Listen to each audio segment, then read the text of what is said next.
Hello दोस्तों, स्वागत है आप सभी का आपके अपने यूट्यूब चैनल ग्रामर मैनिया पर। तो जैसा कि हम 12th क्लास के चैप्टर्स जो है उनको समराइज़ कर रहे थे, उनके नोट्स और इम्पोर्टेंट क्वेश्चंस बोर्ड एग्जाम के लिए जो है वो डिस्कस कर रहे थे।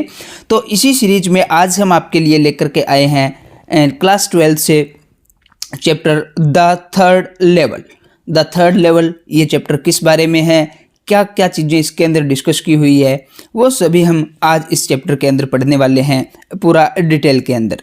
तो इससे पहले जितने भी न्यू व्यूअर्स हैं प्लीज़ जाकर के चैनल को सब्सक्राइब कीजिए, वीडियो को लाइक कीजिए, सभी स्टूडेंट्स के पास ज़्यादा से ज़्यादा संख्या में शेयर कीजिए और डिस्क्रिप्शन बॉक्स में दिए हुए टेलीग्राम चैनल का लिंक जो है उसको ज़रूर आप विजिट करें, ताकि आप वहाँ से ये PDF जो है, ये नोट्स जो हैं वो आप प्राप्त कर सकें।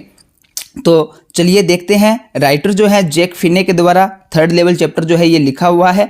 और इस चैप्टर के अंदर जैसा कि +1 क्लास में आप बच्चों ने पढ़ा होगा, द एडवेंचर नाम से एक चैप्टर था, जिसके अंदर प्रोफेसर गायतोंडे जो है वो टाइम के अंदर ट्रेवल करते हैं कि किस तरीके से वो बैटल ऑफ पानीपत के अंदर जो है पास्ट के अंदर पहुंच जाते हैं, यानी इमेजिनेशन जो है उनकी वो मेंटली जो है वहाँ पे पहुँच जाते हैं, फिजिकली वहाँ पे नहीं जाते।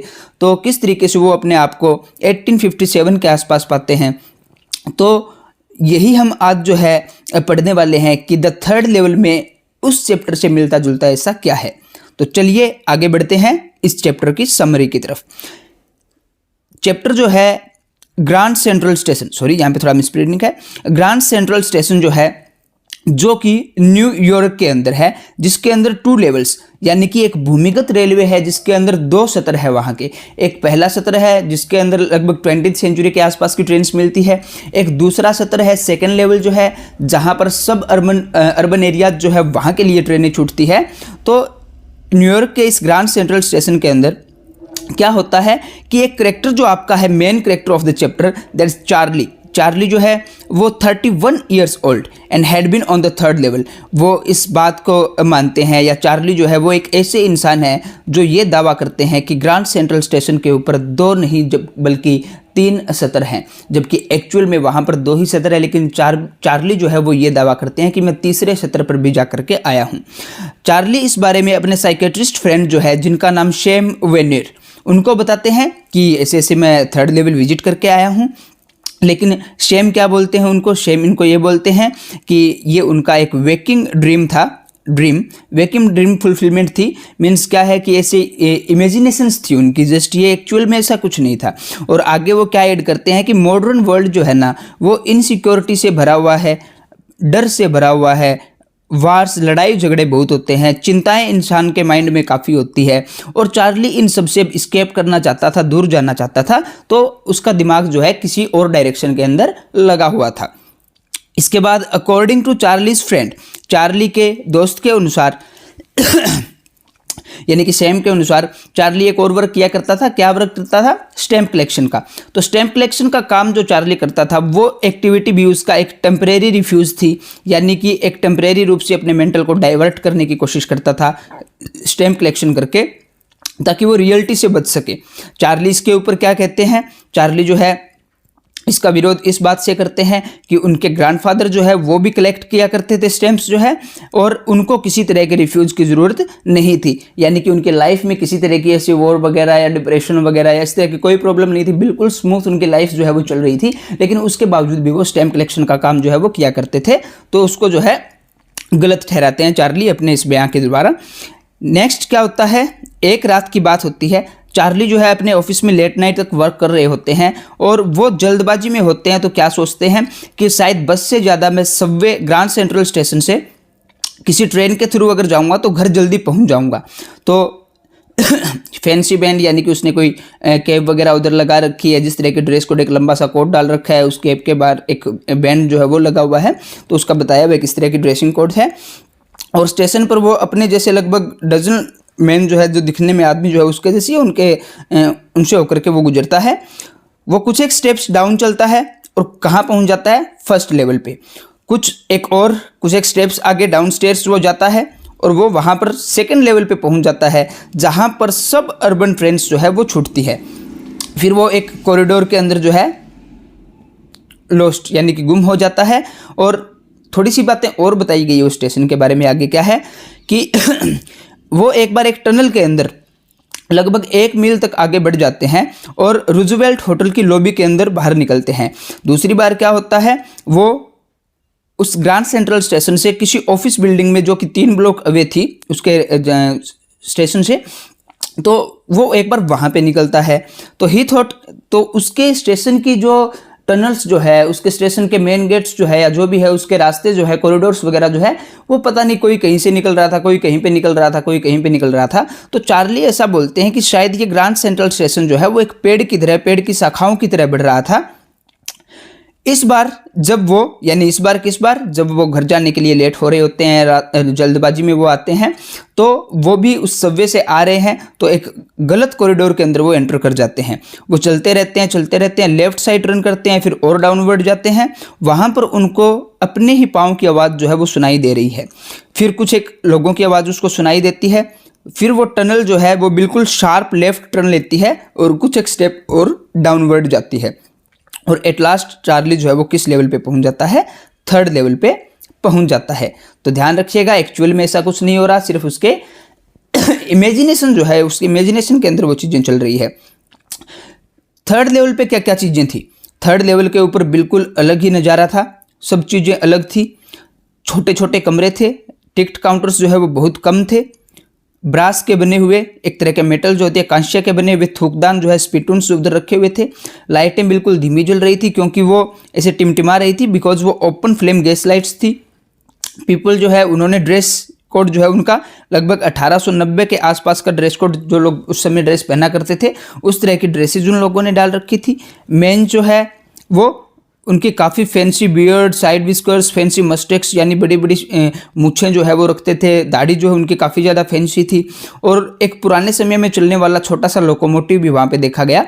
लोकोमोटिव यानी पुराने समय में वो इंजन चलता था, अभी वो इंजन जो है वो नहीं चलता।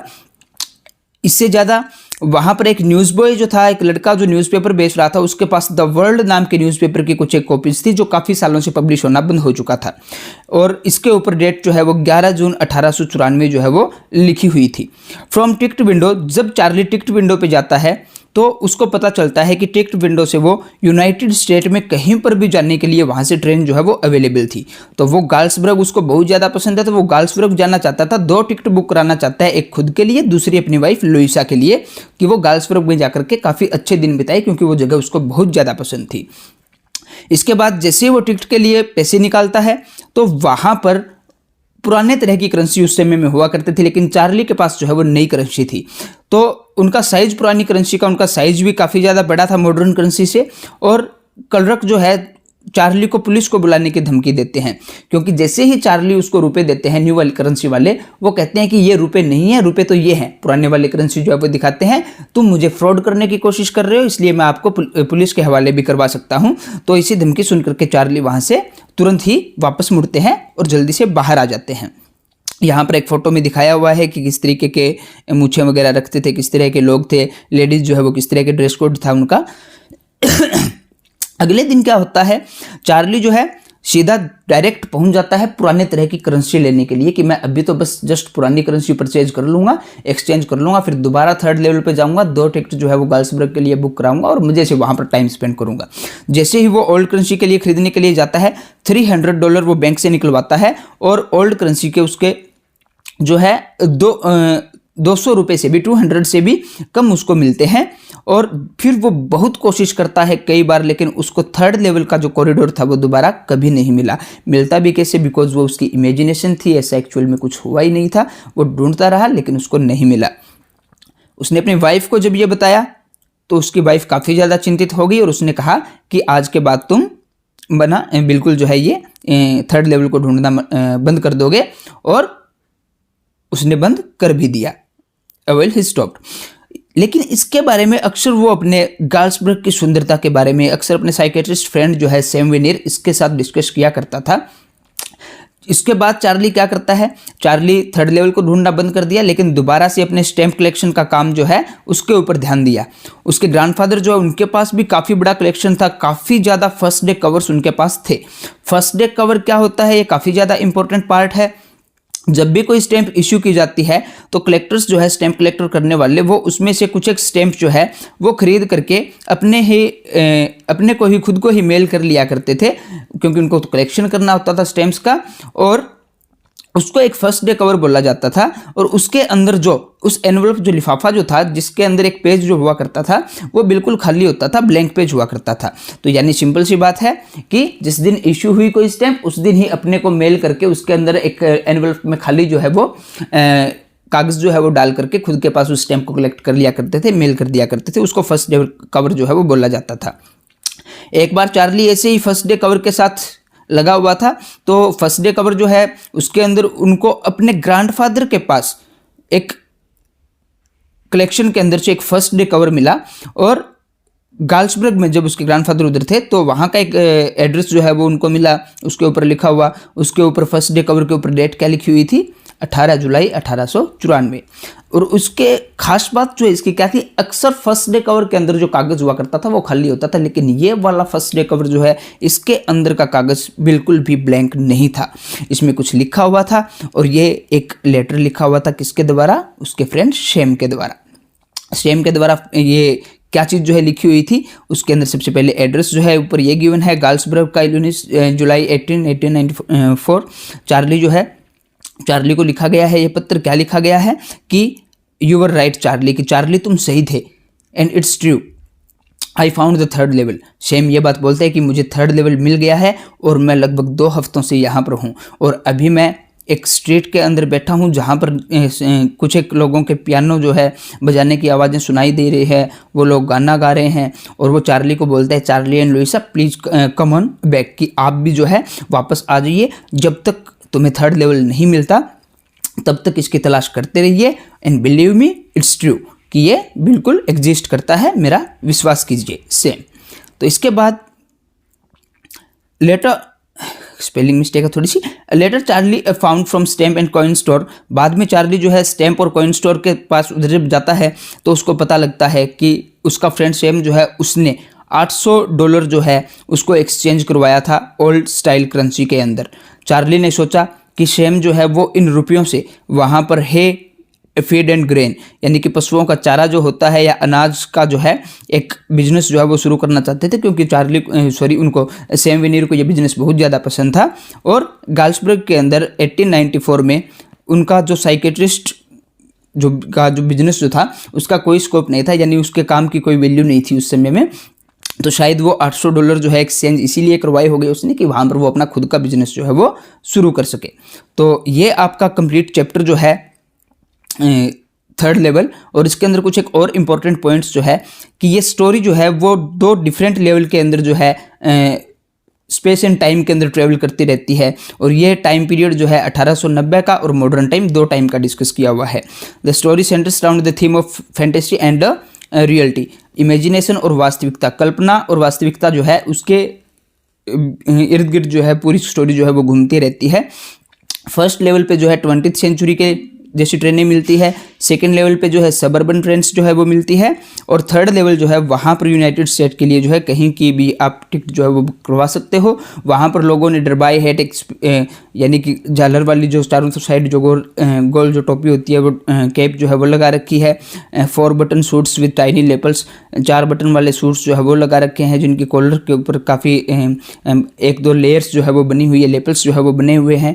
एक वुमेन जो है उसने ड्रेस पहन रखी है जिसकी बाजू जो है स्लीव्स जो है वो किसी भेड़ की टांगों की जैसी लग रही है दिखने में, और उसकी स्कर्ट जो है वो बिल्कुल उसके शूज़ का ऊपर का हाई पॉइंट जो है वहाँ तक का टॉप जो है वो उसने पहन रखा है।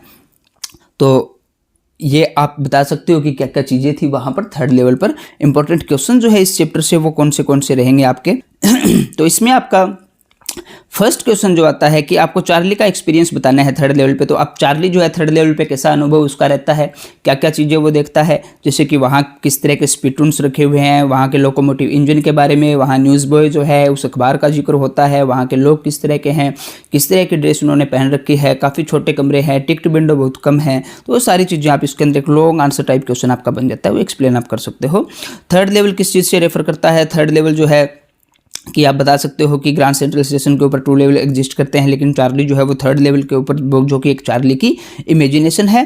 क्या आपको लगता है कि हाँ ये मीडियम ऑफ स्केप था चार्ली के लिए? वाई? तो हम यस में जवाब दे सकते हैं, क्योंकि चार्ली जो है वो काफ़ी ज़्यादा वरीड रहता था, उसको इनसिक्योर फील हो रहा था वर्ल्ड के अंदर, तो वो उससे स्केप करने के लिए, उस चीज़ से बचने के लिए जो है वो उसके माइंड के अंदर जो है ऐसे ही इमेजिनेशन का पार्ट होता है। सेम वेनियर जो है अपने लेटर में क्या बोलता है? तो सेम वेनियर बोलता है कि मैं 3rd लेवल पहुंच गया हूं, यहाँ बहुत अच्छी जगह है ये, और चार्ली और लुइसा को भी बोलता है कि वास्तव में ये एग्जिस्ट करता है, और जब तक आप इसे ढूंढते रहिए तब तक आपको ये मिल नहीं जाता। नेक्स्ट, चार्ली जो है वैसा क्यों सोचता है कि ग्रांड सेंट्रल स्टेशन जो है वो एक पेड़ की तरह जो है वो बढ़ रहा था?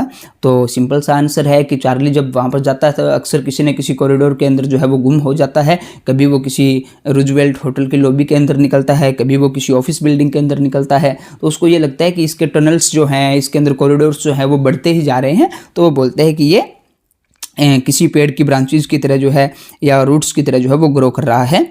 चार्ली जो है 3rd लेवल कैसे पहुंचता है? चार्ली एक बार रात को ऑफिस से लेट हो जाता है, तो जल्दी जाने के लिए वो क्या डिसाइड करता है? वो सोचता है कि क्यों ना सबवे ट्रेन जो है उससे जाया जाए। लेकिन जैसे ही वो वहाँ पर पहुँचता है, वो पहले 1st लेवल पे जाता है, फिर 2nd लेवल पे, फिर थोड़ा सा डाउनस्टेयर जाता है, लेफ्ट साइड टर्न करता है, लोगों के बोलने की आवाज़ सुनाई देती है, फिर एक और शार्प लेफ्ट टर्न लेता है टनल के अंदर, एंड एट लास्ट क्या होता है? वो 3rd लेवल पे पाता है खुद को। फर्स्ट डे कवर ये मैंने आपको अच्छे से क्लियर करवा दिया। फर्स्ट डे कवर क्या होता है? स्टैम्प के रिगार्डिंग, जब स्टैम्प जिस दिन इश्यू की जाती है तो उसको अपने पास ही मेल कर लिया जाता है, और उसको अंदर एक कलेक्शन के अंदर ऐड कर लिया जाता है, एक खाली पेपर जो है एनवलप में डाल करके, उसको फर्स्ट डे कवर बोला जाता है। चार्ली की स्टैम्प कलेक्टिंग का काम जो है उसके बारे में सेम क्या बोलता है?